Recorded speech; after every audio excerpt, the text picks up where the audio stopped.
Hey everybody, I'm Sam Haymart. You're watching Growing Older Gay. This is episode 2 of Gay Hookup Safety. Episode 1 talked about all of the online using the apps, precursor precautions and privacy precautions we should be taking before we even agree to have somebody over or go out the door to meet somebody that we haven't met to have some good, fun sex.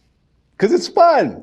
A lot of us love to do it. We love the exhilaration of anonymous or getting to know somebody new or just that new guy we just found out about that we want to go hook up with. That's what we're about. But it can be a very dangerous thing to do if we're not looking out for the red flags, if we're not taking precautions to protect ourselves.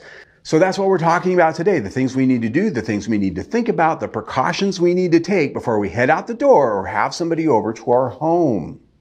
The first and most important thing that I recommend, and I do it myself, so I'm walking my talk here, is that inform someone of what you're doing, where you're going, and who you're doing it with. And I know it's hard for some people, especially if you're on the DL, but we need a wingman, a trusted person, a friend, or a family member, or maybe it's your spouse, or your partner, or your husband. But let them know where you're going, when you're going there, and when you should be back. Have them check in with you. Maybe you don't want to tell them all that information, but tell somebody to check in with you at a certain point in time and make sure that you're okay.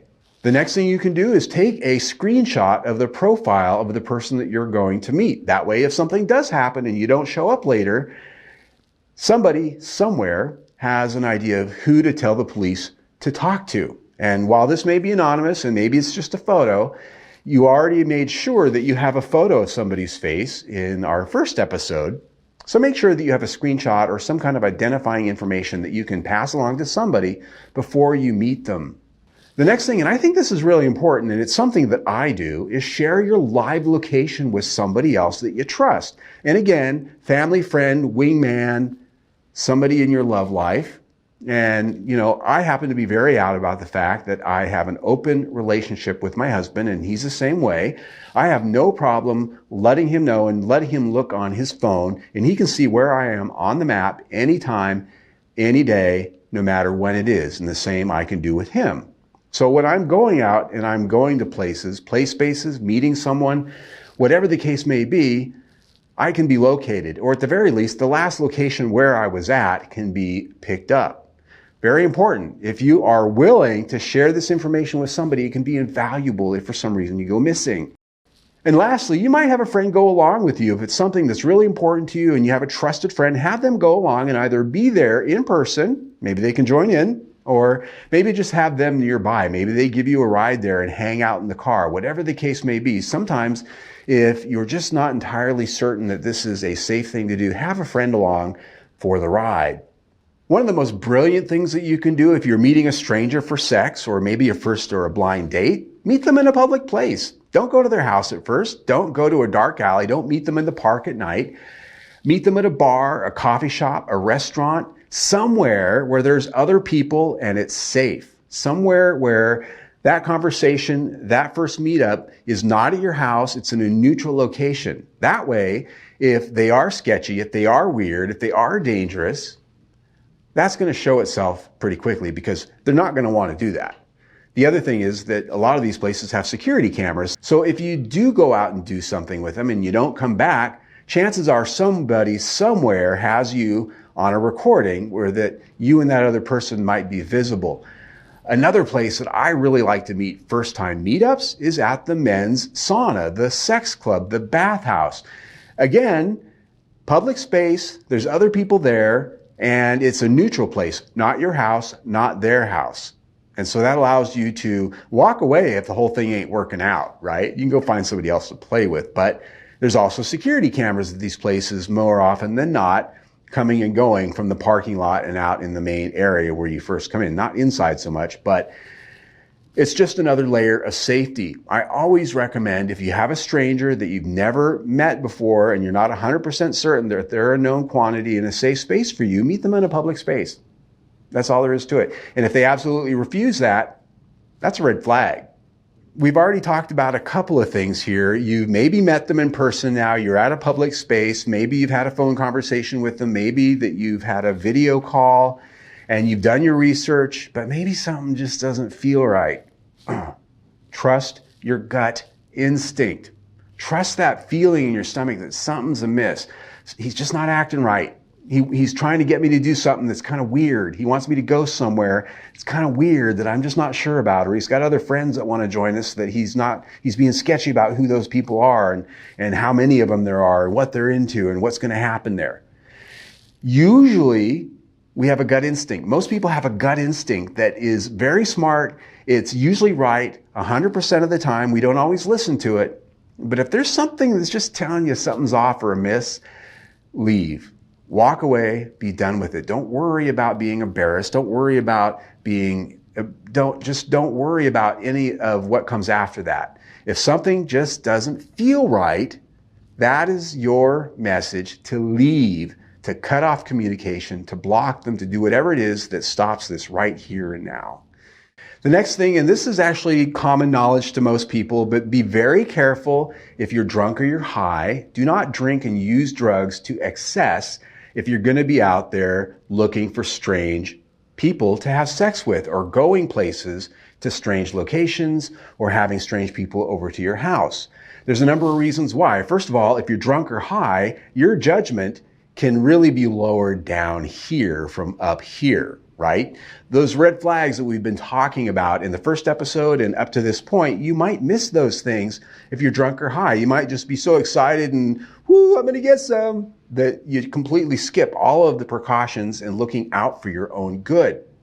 The second thing is you might not be able to protect yourself once danger starts happening to you. If you're drunk or high, or maybe you got drugged because you were too drunk and that person did something, you can't protect yourself if you're too sloshed to know, if you're in a blackout. And I got to share just a personal story about this because I'm somebody who is sober from alcohol and drugs. I used to drink to excess. I used to use drugs to excess. And I was a person who used to drink and get into blackouts to where I don't know what happened, don't remember what happened. And there were a lot of occasions where I went out drinking one night and I woke up the next morning in a strange place with strange people in bed that I didn't know how I got there, and I would have never gone there with them. I would have never gone to that place with them had I been sober. Or they were at my house. These people were, I woke up in bed and there they were next to me. I'm going, who the hell is this person? I don't even remember coming home with you. And oh gosh, I hope all my stuff is still here. Now, fortunately for me, by the grace of God, none of these people were bad actors, but they could have been, right? If I'm in a blackout and I don't remember meeting somebody, bringing them to my house, they could have waited till I passed out or hurt me and then stolen, robbed, or killed me. And the same could happen if I go to a strange place with them, not knowing what the hell's going on. And so it's elementary. But if you're somebody who you know yourself well enough that you know you get drunk or high enough that you lose pieces and parts of what happened last night, be very careful in this. Make sure that you try to stay with people that are looking out for you if you go out, that kind of thing. It's always best just to not put yourself in that position, because if you put yourself in that position, most people that have gone missing, that bad things have happened to, in almost all circumstances, we have come to find out later that they were either drunk, high, or they had been drugged in some way, shape, or form. Very few sober people end up falling prey to foul play. That's statistically a fact. So you're ready to go meet Mr. Hot Muscle XXL. You're excited, you're horny AF, but he wants you to go to this place you've never been to that's dark and secluded and way the hell out there someplace where you're not really sure about that.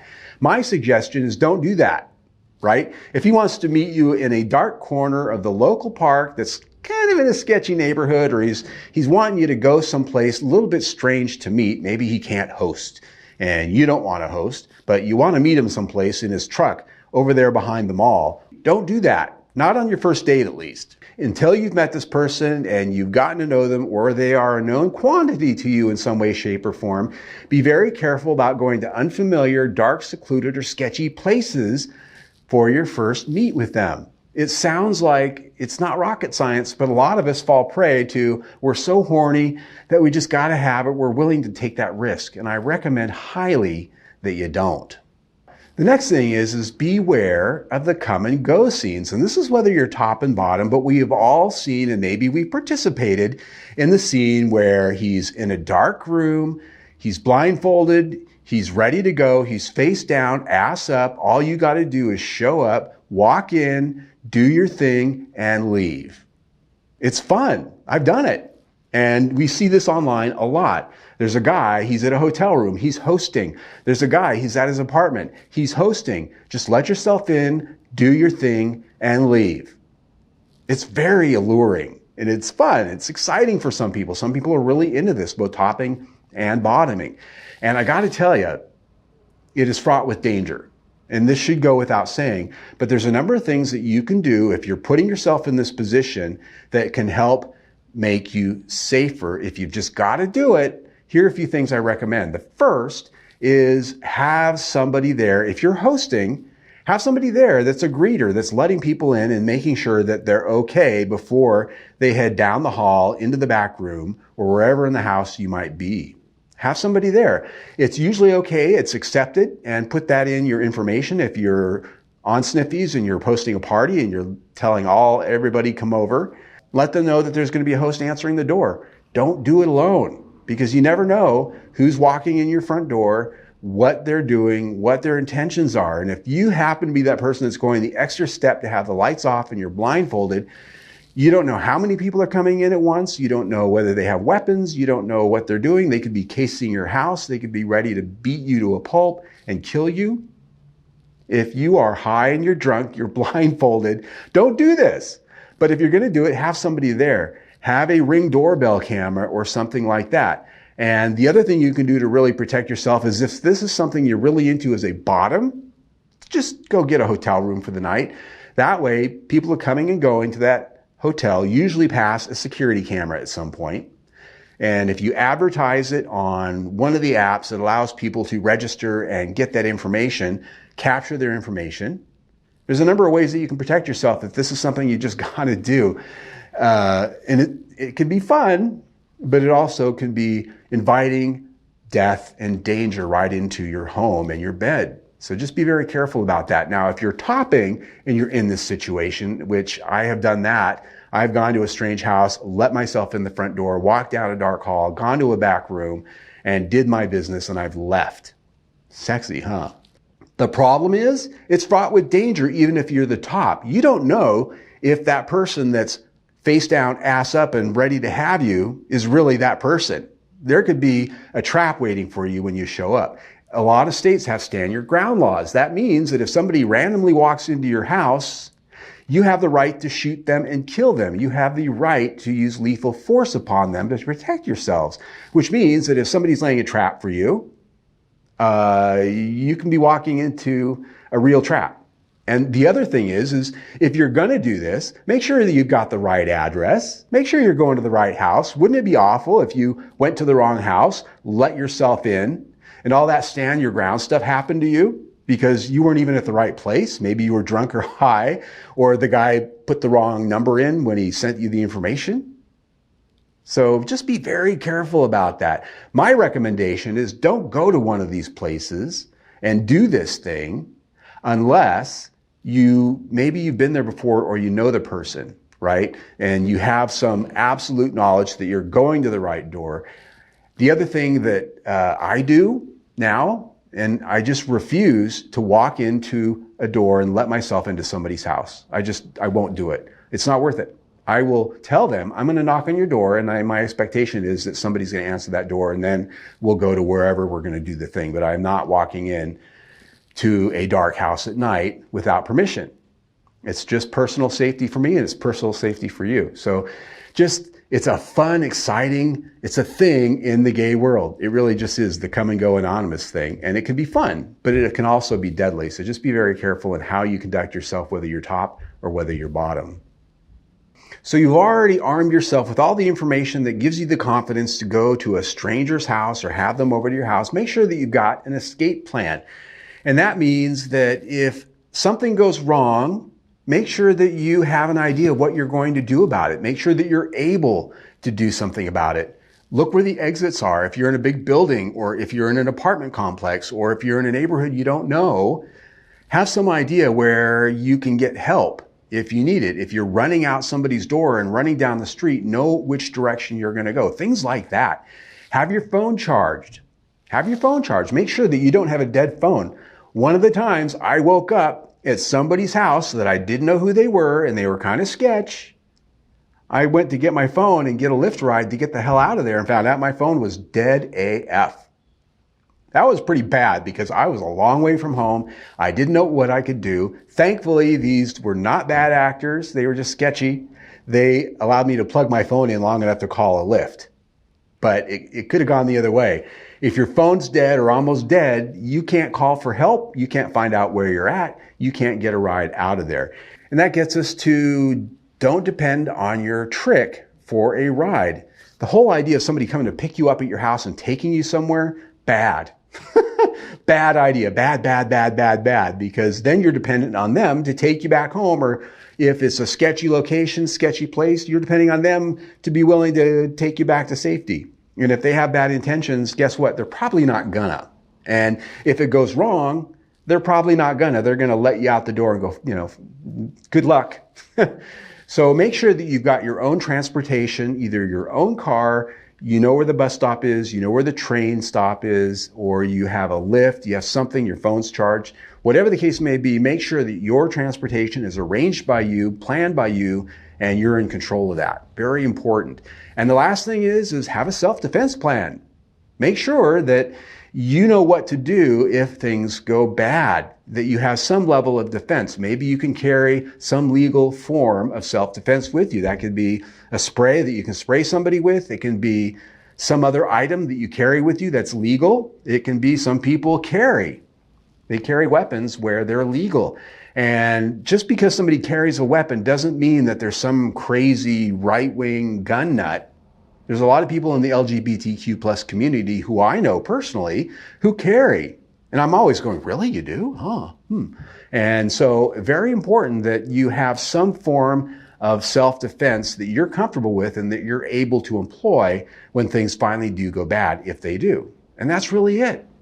That's it. Know what you're getting into, know where you're going, be in control, and if there's red flags, it's time to call it quits. There's plenty of men out there in the world, guys. Even if for some reason you have low self-esteem and you think that you're not worth waiting for the next guy, you are. We're all worth waiting for the next opportunity, and there are plenty of horny men out there. You don't need to put yourself in danger or put yourself in a weird place with that weird person just to get some. It's just not necessary. So love yourselves, take care of yourselves, protect yourselves, because I love you guys. I really do.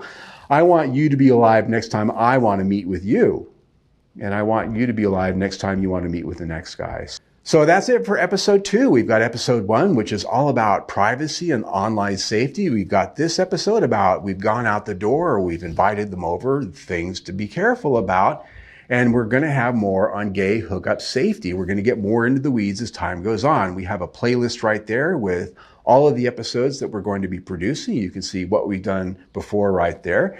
And I also invite you to subscribe to our YouTube channel right there. We're a brand new channel and we need all the support we can get. So there you go. I love you guys. Be careful out there.